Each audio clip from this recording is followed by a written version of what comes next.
The difference in people, the difference in performance, the difference in the final result, the outcome, is it usually dependent upon skill? Is that what makes one person better than another, yes or no? How many have seen someone with an unbelievable innate skill get wiped out by an athlete, a person, a business individual who clearly had less skill? How many have seen this happen? Say aye. It's our ability to maximize.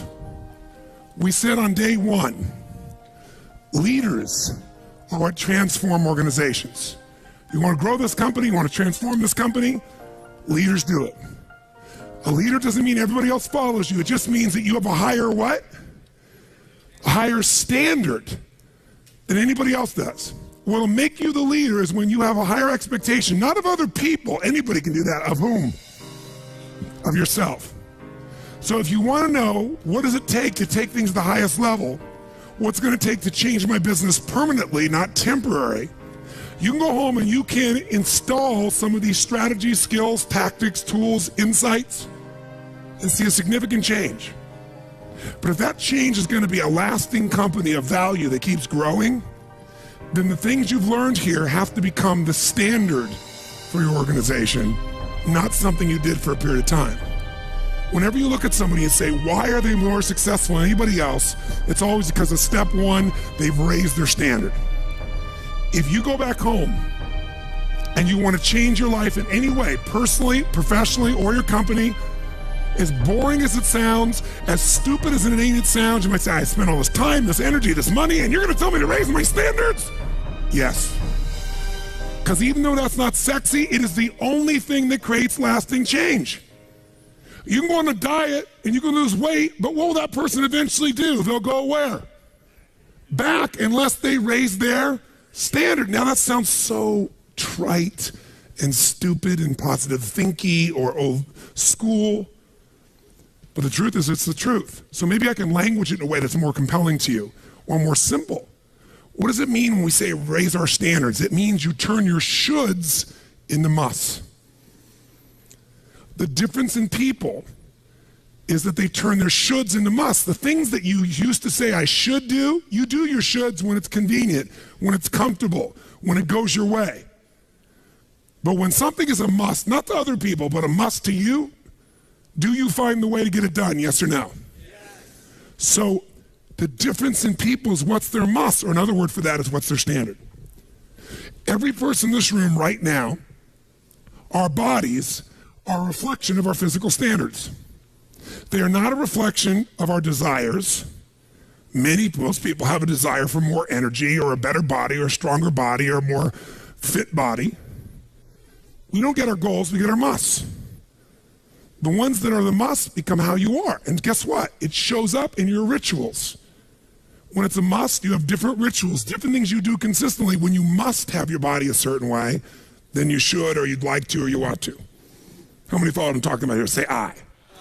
So whether we want it or not, the only way to change your body long term is change what the must is for you. Now, I'm not telling you what it should be. Who the hell am I? I'm just saying maybe it's time for you to take a look. Because many times you set the standard a long time ago, or you lost the standard completely because most of us base our standards by our environment. Who you spend time with is who you tend to become. So if everybody around you is gaining a little weight, or everybody around you is, constantly tired, after a while, even if you had high energy, you don't want to make fun of them or tease them or make them feel bad. So gradually, subconsciously, you lower your own standard just a little bit. And that little bit is that old metaphor, overused but true. You take a frog and put him in boiling water, what's he going to do? Jump right out. But if you put him in and turn the water up real slowly, over time, it'll boil to death. That's most people's lives, isn't it? And it's usually because you haven't remembered the power of who you spend time with. Who you spend time with is who you become. So one of the things that's great about this 5 days is you found people from all over the world who are all absolutely committed to go day and night and day, literally, sometimes with food, sometimes without, but whose standard was, I am here to maximize who I am, what I'm about, what I'm going to take home, what I'm going to create. That raises your game. Remember, play against somebody you're better than, Your skills are going to go down. Play against someone better than you, just to stay on the court, the game has to go up. Want to change your life? Raise your standard. Want to raise your standard the most? Get around where it's better. Surround yourself with people playing the game much higher than you are. So just to be around them, your game has to rise. That's part of what we try to do. When we come into a company, we create that by raising the standard amongst them. Or you got to do it by yourself, but you got to do it. How many agree with me on this? Say I. And it starts with whom? It starts with us. So raise the standard. I remember when I met Michael Jordan for the first time, and it was while he was still with the Bulls.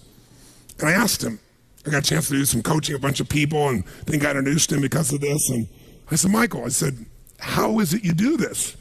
I mean, you're the best that's ever lived at this stage. Got to ask the same question of Wayne Gretzky. And interesting, Wayne Gretzky, I had read someplace and he gave me the same answer. I asked him the same thing. You're not the fastest. You're not the strongest. You're not, you don't, how is it you're the great one when you're not the fastest, the strongest, the quickest? And he said, well, Tony, I appreciate the compliment, but he said, I think one of my advantages is most people skate to where the puck is, and I skate to where the puck is going. The power of what? Anticipation. He knows the pattern. With Jordan, his standard was, I asked him, he said, Tony, everybody, I said, what makes you the best? Is it natural ability? Is it talent? Is it skill? Is it God-given? Is it strategy? What is it? He said, Tony, I think I can say this to you without it sounding like hyperbole. He said, I have got unbelievable natural skills. But he said, study my history and you'll know why I am who I am. I did not make the high school varsity team when I was a sophomore in school. High school, I got cut.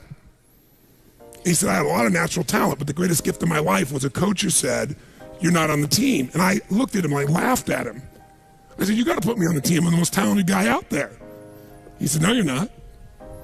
He said, you have a lot of natural talent, but you have no heart, no absolute commitment, no real drive. You're not on my team. And it just crushed him. And finally he negotiated and he said, look, you want to be on my team next year? Simple. Meet me every morning before school for a one-on-one practice, and I'll take this raw talent and I'll teach you discipline. I'll show you how to raise your standard. And if you show up the whole year, I'll guarantee you a spot next year. And if you don't, probably the same outcome's going to happen when you try out next year.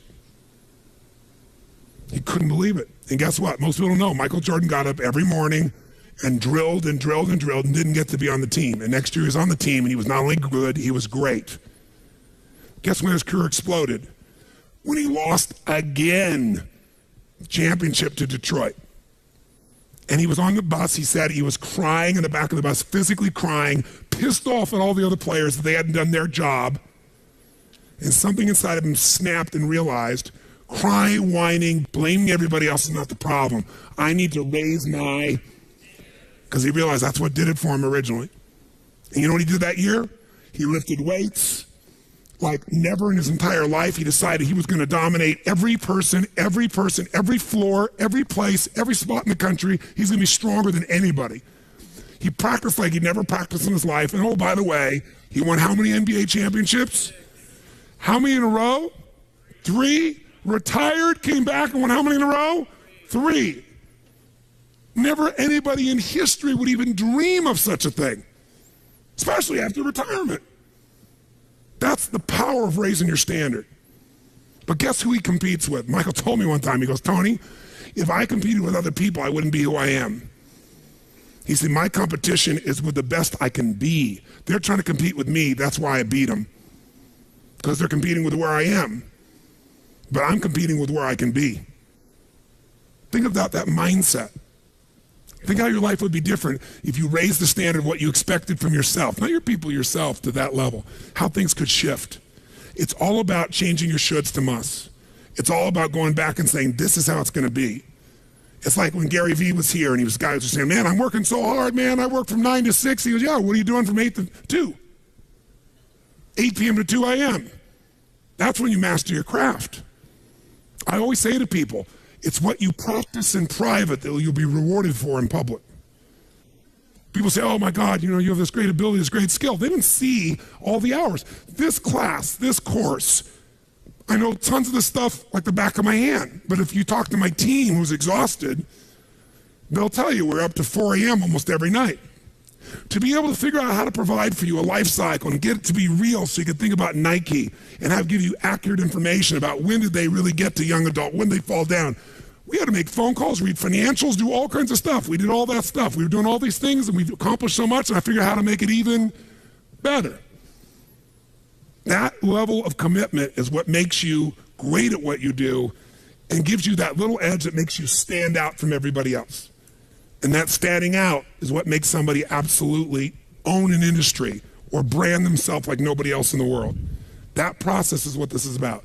Raise your standard. When you got to go home, you got to say, where are we going to raise the standard? What am I going to take that's been my should and make it absolute must? Where are we going to do that as a team and how are we going to pull it off? Now, who here has ever, by the way, your income right now is a result of your standards as well. It's not the industry and it's not the economy. Who here is making more money today than you made 10 years ago? Let me see your hands. How many feel like it's not enough today? Let me see your hands. And how could that be? Real estate's so cheap now. Computers are cheaper than they were then. You get so much more for your money. Because once you achieve a level, who knows what happens? You close the gap, you create a new gap. That's because that's what makes us grow. Who's willing to go back to where you were 10 years ago? Not many. Some of you would be, because it's gotten worse in the last 10 years for you. But the majority of you, there's no way. See, once you're fortunate enough, if you don't like cleaning house, once you're fortunate enough to have somebody clean your toilets, you will not be doing that again, unless you like that. You'll find somebody who loves cleaning toilets and you'll pay them handsomely.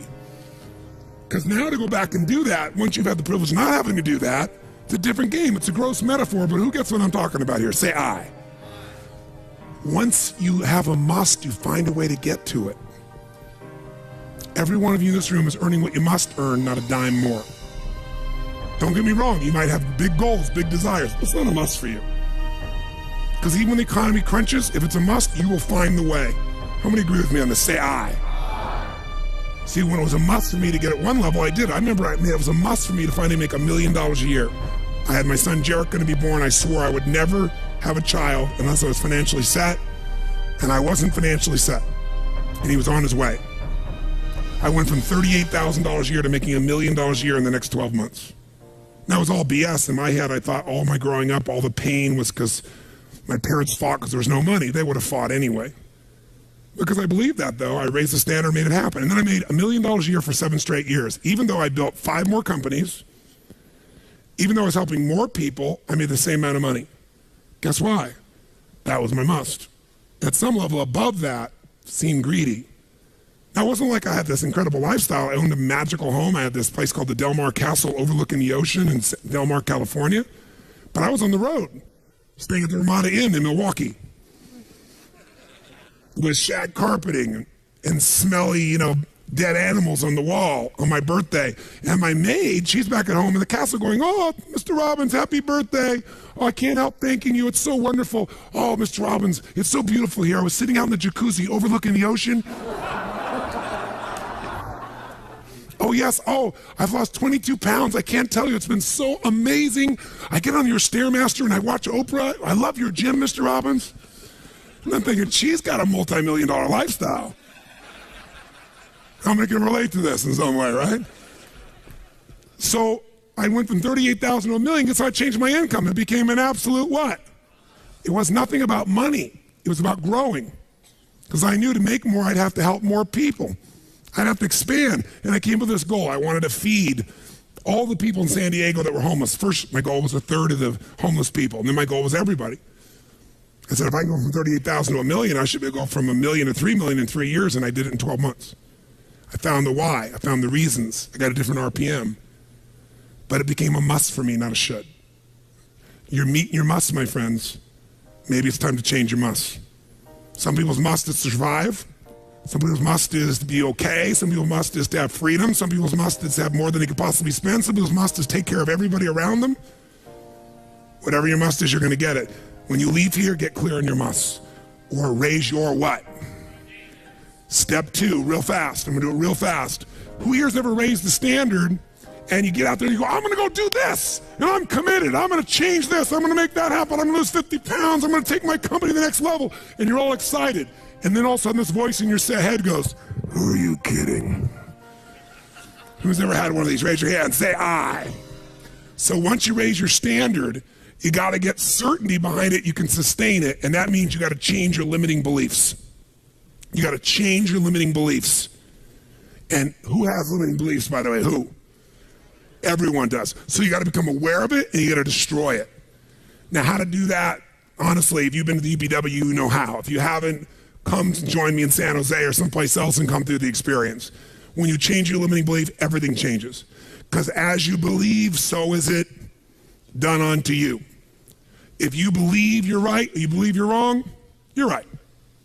Because whatever you're certain about, you find a way to support it. I always teach people to exercise. Try this. And if you know it, do it fresh.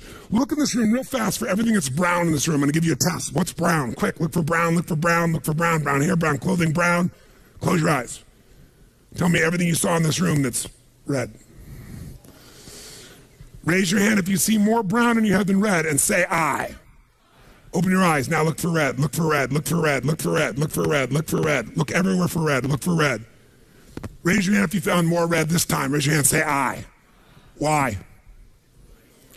Because you're looking for it. Because whatever you focus on, you'll find. In fact, you'll find stuff that's not there. How many saw beige, called it brown just to feel successful? How many saw burgundy, called it red just to feel successful? See, once you believe something is a certain way, out of your need for certainty, you'll change things to meet that belief. Let me show you in 2 seconds flat why the rich get richer and the poor get poorer. I call it the success cycle. Real fast. Draw yourself 4 squares, put them up on the screen here. You'll see, as I do this, take a quick look. You'll notice you've got the word potential up in the left-hand square.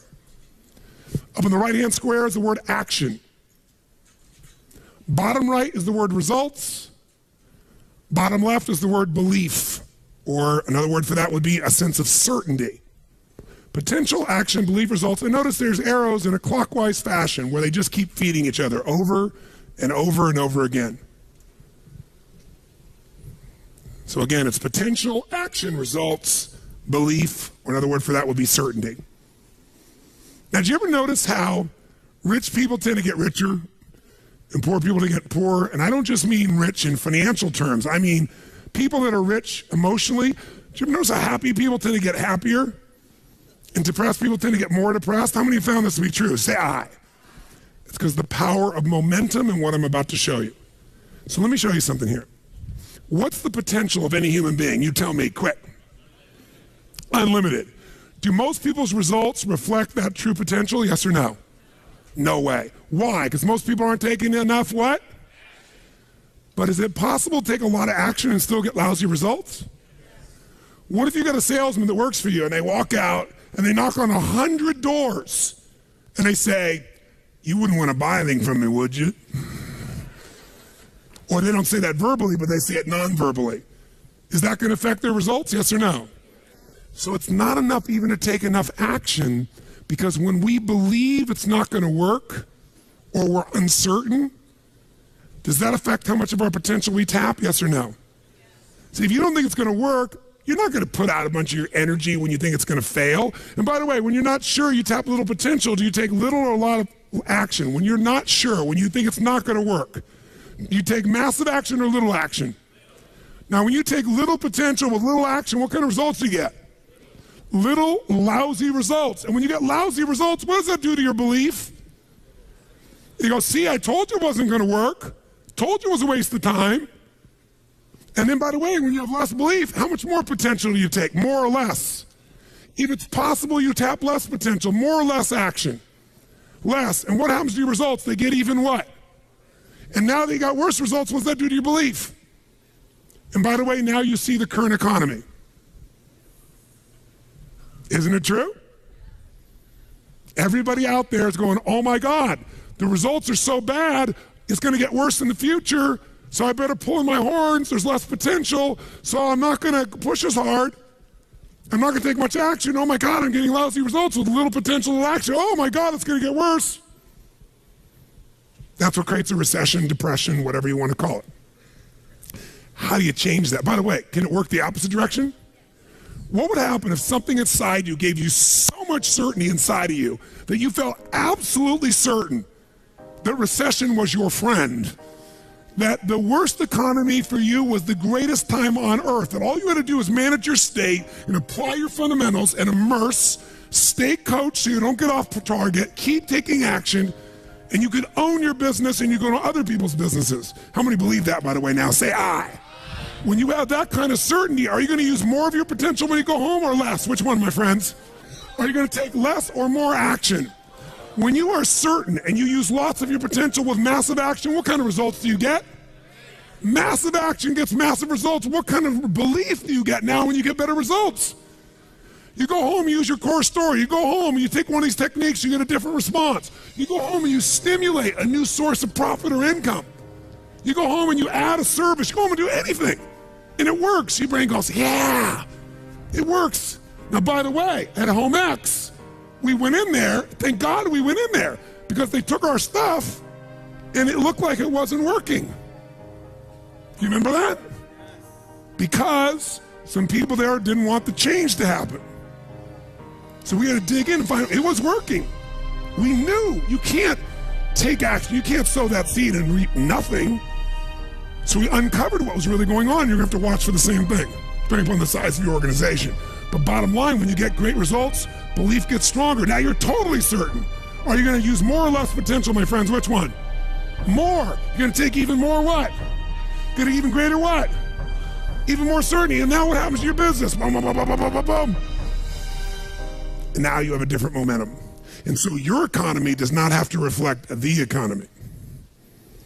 You get to create your economy. You get to decide whether you freeze to death or ski or snowboard. It's winter, but you can have the best time of your life. It could be a sunny, beautiful, magical time. But what you got to do is you got to manage this process. In order to do it, you got to change your limiting beliefs.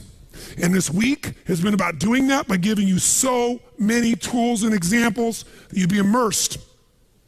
But I promise you, when you go home, all this is going to be tested. A, because all the stuff that's waiting for you after being gone for 5 days.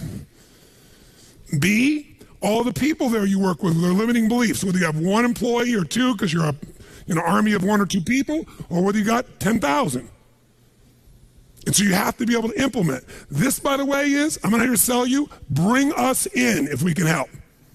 Do you think we could help? Yes or no? Yes or no? Bring us in, we'll do it. Or get your team together and find a way to make sure this momentum goes in the right direction. Make sense? Yes. This is the must. If you have this high standard, but you don't really believe because the momentum's in the wrong direction, having the tools will be worthless. That's where certainty, that's where everything else we teach, that's what I do in my events, that's where you guys have been there before, that's what you got to bring to the table.